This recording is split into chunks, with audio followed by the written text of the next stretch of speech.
Louvado seja Deus pelo privilégio de mais uma vez partilhar com você a preciosa palavra de Deus. Eu quero ser bastante breve na minha fala com você hoje e eu quero considerar dois textos da Bíblia. O primeiro deles está no livro de Provérbios, no capítulo 27. Provérbios 27. Versículo 1, e esse texto diz assim: não te glories do dia de amanhã, porque não sabes o que trará à luz. O segundo texto que quero compartilhar com você está na carta de Tiago. Abra comigo, por favor, na carta de Tiago, no capítulo de número 4, versos 13 a 17. Está escrito o seguinte: atendei agora, vós que dizeis, hoje ou amanhã iremos para a cidade tal, e lá passaremos um ano, e negociaremos, e teremos lucros. Vós não sabeis o que sucederá amanhã, que é a vossa vida. Sois apenas como neblina que aparece por um instante e logo se dissipa. Em vez disso, devíeis dizer: se o Senhor quiser, nós viveremos, como também faremos isto ou aquilo. Agora, entretanto, vos jactais das vossas arrogantes pretensões. Toda jactância semelhante a essa é maligna. Portanto, aquele que sabe que deve fazer o bem e não o faz, nisso está pecando.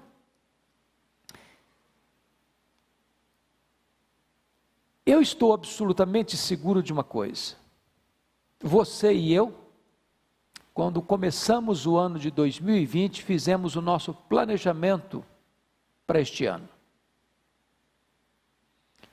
Planejamos trabalhos, investimentos, viagens, algumas férias, passeios, muitos com a agenda completamente lotada, com negócios bem elaborados, com um planejamento familiar bem feito.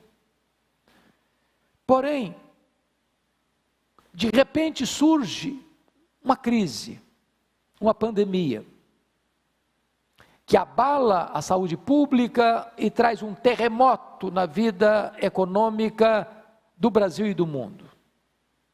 E todos os nossos planos estão necessariamente necessitados de serem reprogramados, repaginados, refeitos. Viagens canceladas, congressos e conferências cancelados ou adiados, viagens internacionais canceladas ou adiadas. Certamente, essa pandemia retrata que nós todos somos absolutamente vulneráveis e dependentes. Por isso o texto diz: não te glories do dia de amanhã. Você e eu não administramos o amanhã. Você e eu não temos as rédeas do amanhã nas nossas mãos. O amanhã não nos pertence. Por isso, o texto diz: não te glories do dia de amanhã, porque não sabes o que trará a luz. Pense comigo, que nós não tivemos nenhum prognóstico, nenhum profeta, nenhum pregador, nenhum estudioso, nenhum historiador, afirmando que em 2020 teríamos uma pandemia que botaria as nações de cócoras, diante de um vírus, que já ceifou mais de 150 mil pessoas em todo o mundo. Você e eu não sabemos o que vem amanhã, porque somos vulneráveis, não somos autossuficientes, somos absolutamente dependentes de Deus. O que é curioso é que nós temos no mundo um grande tripé que sustenta a esperança humana. O primeiro deles é o poder econômico. O homem confia às vezes no dinheiro que tem, achando que o fato dele ter dinheiro vai resolver o seu problema, vai atendê-lo na hora da sua necessidade, vai socorrê-lo na hora da sua aflição. Há poucos dias li um relato dramático da filha de um dos homens mais ricos da nossa geração, que morreu contaminado por esse vírus. Ela dizia que o que foi curioso é que seu pai, que tinha tanto dinheiro, morreu por aquilo que é gratuito para todo mundo: a falta do ar para respirar. O dinheiro não tem a solução imediata e eficaz para os grandes dramas da vida. O segundo tripé é a ciência. Alguns acham que a ciência é a verdadeira luz, que vinda ao mundo vai iluminar todos os homens. Alguns acreditam que a ciência é o grande alicerce que vai dar fundamentação à humanidade. E a ciência, com todo o seu avanço, com todas as suas conquistas, com todas as suas descobertas e com todos os benefícios que trouxeram e hão de trazer à humanidade, não puderam resolver de pronto e eficazmente a grande crise que assola o mundo. O terceiro tripé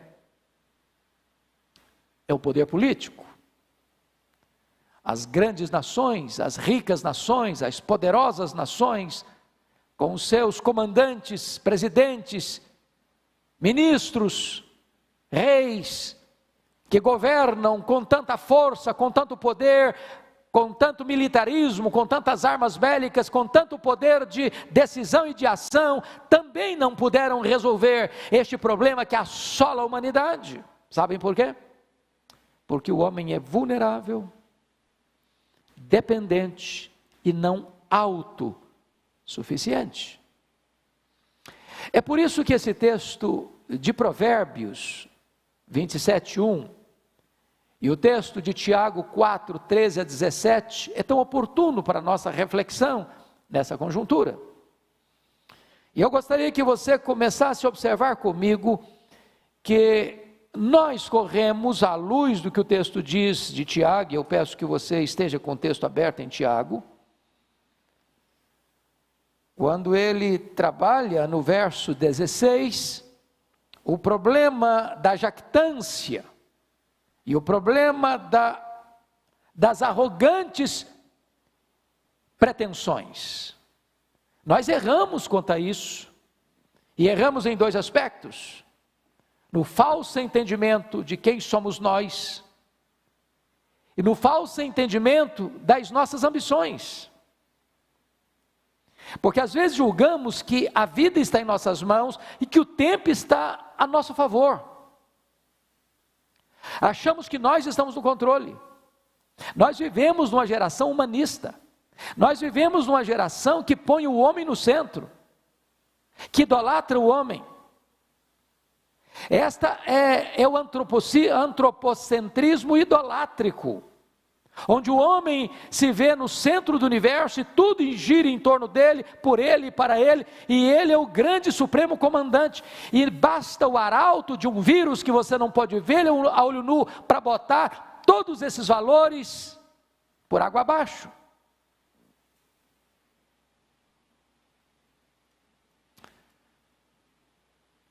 Nós temos tantas vezes a presunção de fazer planos, sem incluir o propósito e a vontade de Deus nesses planos. Eu quero lhe dizer que não é pecado, não é errado, aliás, é necessário fazer planos. Não é disso que Tiago está dizendo. O que Tiago está aqui denunciando, e nós precisamos refletir sobre isso nessa hora, não é fazer planos. É fazer planos sem incluir a vontade boa, agradável e perfeita vontade de Deus. É fazer planos sem Deus. É achar que você é o timoneiro da sua alma, que você é capitão das suas decisões, que você é quem tem as rédeas nas mãos, que você faz, que você viaja, que você compra, que você vende, que você tem lucros, que você vai e permanece tanto tempo aqui, ali, acolá, de acordo com o seu querer e com a sua vontade, pois a sua vida e o seu tempo não estão nas suas mãos, estão nas mãos de Deus. Então, veja comigo que nós podemos ter à luz do versículo 16, uma pretensão em 3 áreas. A pretensão do tempo, hoje ou amanhã. Veja comigo, versículo 13, hoje ou amanhã. Esse é a pretensão do tempo. Tanto hoje quanto amanhã, a pessoa pensa que está na mão dele. Amanhã eu vou fazer isso, amanhã eu vou viajar, amanhã eu vou comprar, amanhã eu vou vender, amanhã eu vou ter lucro. Calma, ponha Deus nisso. Porque você nem sabe se estará vivo amanhã. A sua vida não lhe pertence. Você não administra o seu futuro. Segundo, pretensão com respeito às escolhas. Iremos, passaremos. Essa é a questão da decisão. Eu vou fazer essa escolha. É o que o texto diz, nós iremos para a cidade tal. E nós passaremos lá 1 ano. Nós temos um plano, nós temos um projeto. Nós temos todo um estudo de caso, onde nós vamos fazer, conforme o nosso querer, conforme a nossa vontade, porque nós tomamos decisões e realizamos as nossas ações, e somos soberanos nisso. Essa é a vã pretensão, que Tiago chama de pretensão arrogante, e ele chama de jactância maligna, porque exclui Deus, mas também as pretensões, elas podem tocar na área das habilidades. Veja você, no versículo 13 ainda, diz que nós negociaremos e nós teremos lucros. É o homem que toma a decisão, é o homem que acha que vai acontecer, vai fazer, vai ter resultado, vai ter lucro, porque ele é quem planejou isso. E veja você, que o arauto chamado Covid-19 é suficientemente forte para colocar todas essas arrogantes pretensões e jactâncias malignas ao chão, e tirar toda essa altivez do homem, esvaziar sua bola, e mostrar para ele que ele é vulnerável, dependente e não autossuficiente. Pois bem, como nós podemos nos proteger dessas vãs pretensões, dessas arrogantes pretensões ou presunção? Primeiramente, eu acho que nós precisamos reconhecer e ter consciência da nossa ignorância. Olha o versículo 14 comigo. Vós não sabeis o que sucederá amanhã, ponto. Com todo o nosso saber, com todos os nossos prognósticos, com toda a nossa provisão de tempo, com todos os nossos estudos, com toda a nossa ciência, com toda a nossa perícia, o texto é categórico: vós não sabeis o que sucederá amanhã. Fomos pegos de surpresa, fomos apanhados nessa rede da ignorância. E o mundo está em pânico. E as nações estão completamente aturdidas. Por quê? Porque nós temos que admitir a nossa limitação do saber com respeito ao futuro. Vós não sabeis o que sucederá amanhã. Segundo lugar, ter consciência da nossa fragilidade. Olha comigo o versículo 14. Que é a vossa vida? Sois apenas como neblina que aparece por instante e logo se dissipa. Note você a fragilidade da vida, a vulnerabilidade da vida.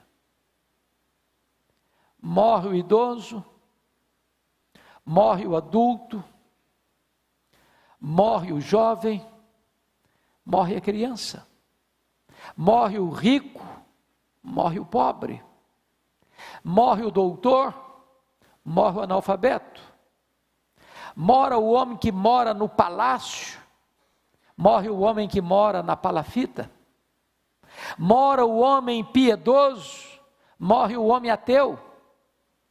A morte é democrática e ela chega a todos. Ela é o sinal de igualdade na equação da vida, ela chega a todos.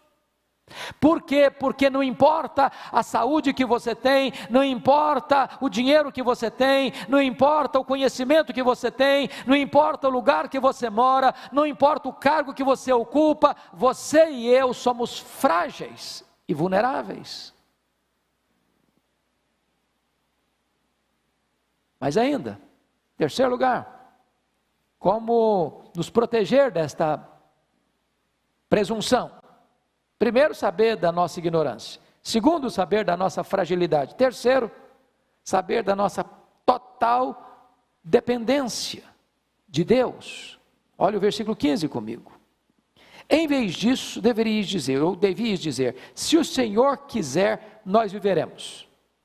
Como também faremos isto ou aquilo. Então, deixa eu lhe dar um conselho. Não é clichê, não é clichê. Não é jargão religioso.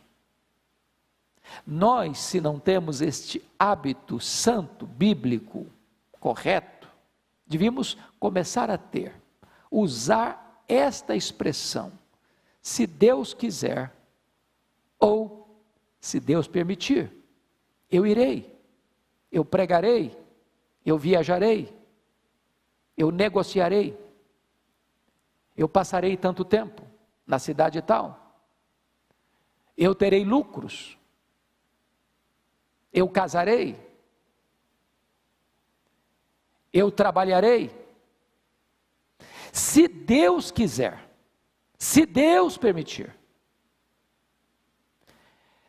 Nessa conjuntura social, onde o nome de Deus tem sido banido da imprensa tantas vezes, da mídia tantas vezes, das cortes tantas vezes, do parlamento tantas vezes, dos palácios tantas vezes, das universidades tantas vezes, das escolas tantas vezes, do teatro tantas vezes, da literatura tantas vezes, é necessário reinserir a realidade de Deus, porque nós somos dependentes. Se Ele não quiser, não viveremos. Se Ele não quiser, não faremos. Se Ele não quiser, não viajaremos. Se Ele não quiser, não teremos trabalho. Se Ele não quiser, não teremos lucros. É dele que vem o nosso sustento e dele que vem totalmente a nossa proteção e cuidado para viver, para fazer e para acontecer. Se Ele não quiser, nada disso vai acontecer.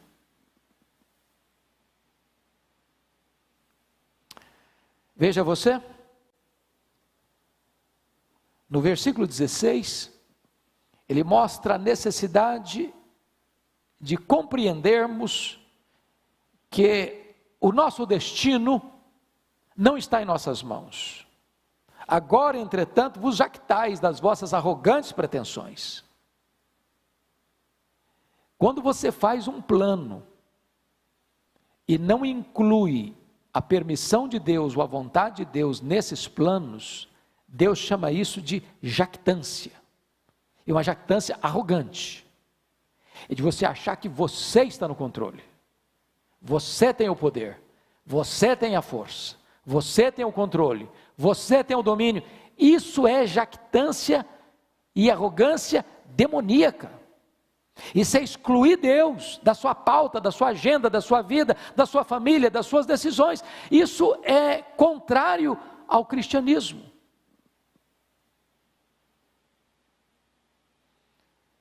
Mas veja você, que no verso 17, ele estabelece algo interessante. Portanto, aquele que sabe que deve fazer o bem e não o faz, nisso está pecando. Diante da vulnerabilidade da vida, diante da brevidade da vida, porque a Bíblia compara aqui a nossa vida de uma maneira interessantíssima, como neblina. E você às vezes está andando por uma estrada e tem uma neblina de manhãzinha, daqui a pouquinho o sol brota, e a luz do sol chega, e o calor chega, e a neblina se dissipa, e ela vai embora. A Bíblia compara a nossa vida como um corredor veloz, como a agulha de um tecelão, ou como um breve pensamento, ou como uma flor que viceja, floresce, depois murcha e seca. A Bíblia compara a nossa vida como um corredor veloz. Então, diante desse fato de que você e eu somos vulneráveis, diante desse fato que você e eu não temos capacidade de tomar decisões e levá-las a cabo por nós mesmos, nós deveríamos viver a vida com mais antenas ligadas a quem está perto de nós. E se alguém chegar precisando de socorro, de ajuda, de uma mão estendida, não deixa para depois. Mesmo sabendo que você deva fazer o bem, não deixa para amanhã. Então o que o texto está dizendo é o seguinte: aproveite as oportunidades, viva cada dia. Todo dia viva na dependência de Deus, todo dia é dia de fazer o bem, todo dia é dia de investir no próximo, todo dia é dia de investir no reino, todo dia é dia de você pensar além de você mesmo, também no outro. Porque essas pessoas que estão com essas vãs pretensões e arrogantes pretensões, elas estão pensando nelas: eu faço, eu viajo, eu passo tanto tempo, eu vou ter lucros, eu vou comprar, o eu, sempre no centro, e ele fazendo para ele, e ele trabalhando para ele, e ele tendo lucro para ele, e ele deixando as oportunidades passarem de fazer o bem. Você com esta crise está aprendendo algumas lições tão importantes. Primeiro, você e eu precisamos de muito menos para viver, muito menos do que você imagina. Você pode aprender a viver uma vida mais modesta, para ter mais condições de socorrer o necessitado à sua porta. De você não deixar de fazer o bem, porque tudo que Deus bota na sua mão, não é apenas para você comer todas as sementes, você precisa semear também essas outras sementes, lançar o seu pão sobre as águas. E na medida que você vai fazendo o bem, Deus vai multiplicando a sua sementeira, para que mais outras pessoas possam ser alcançadas. Então eu quero concluir. E ao concluir, eu quero dizer a você duas coisas. Primeiro, o perigo que é desobedecer à vontade de Deus quando você já a conhece. Esse é o alerta do último versículo, versículo 17. Portanto, aquele que sabe que deve fazer o bem e não o faz, nisso está pecando. A omissão é um grave pecado. Ele não está falando de alguém que desconhece a vontade de Deus. Ele está falando para alguém que conhece a vontade de Deus, e mesmo conhecendo-a, não a obedece. Mesmo sabendo que precisa fazer o bem, porque fazer o bem é a expressa vontade de Deus, ele deixa de fazer o bem, e nisso, nessa omissão criminosa, ele está pecando. Segundo ponto, preste atenção comigo, é a obediência à vontade de Deus, o versículo 15. No verso 15 diz: em vez disso, devíeis dizer, se o Senhor quiser, nós não só viveremos, como também faremos isto ou aquilo. Se Deus quiser, nós passaremos por essa crise. Se Deus quiser, o Brasil se recupera economicamente. Se Deus quiser, os nossos empresários não vão quebrar e vão se recuperar. Se Deus quiser, os nossos empregados vão continuar trabalhando e botando pão sobre a sua mesa. Se Deus quiser, Deus há de proteger você e a sua família. Se Deus quiser, as nações vão ser poupadas desta grande pandemia e dessa grande calamidade. Se Deus quiser, nós viveremos. Se Deus quiser, a igreja vai ser mais viva. Se Deus quiser, a igreja vai ser mais quebrantada. Se Deus quiser, um grande avivamento vai varrer a igreja evangélica brasileira e mundo afora. Se Deus quiser, tempos novos hão de vir da parte de Deus, tempos de refrigério para a glória do seu nome. Se Deus quiser, Deus está no trono e nós somos totalmente dependentes dele. Que Deus abençoe o seu coração. Que Deus abençoe sua vida.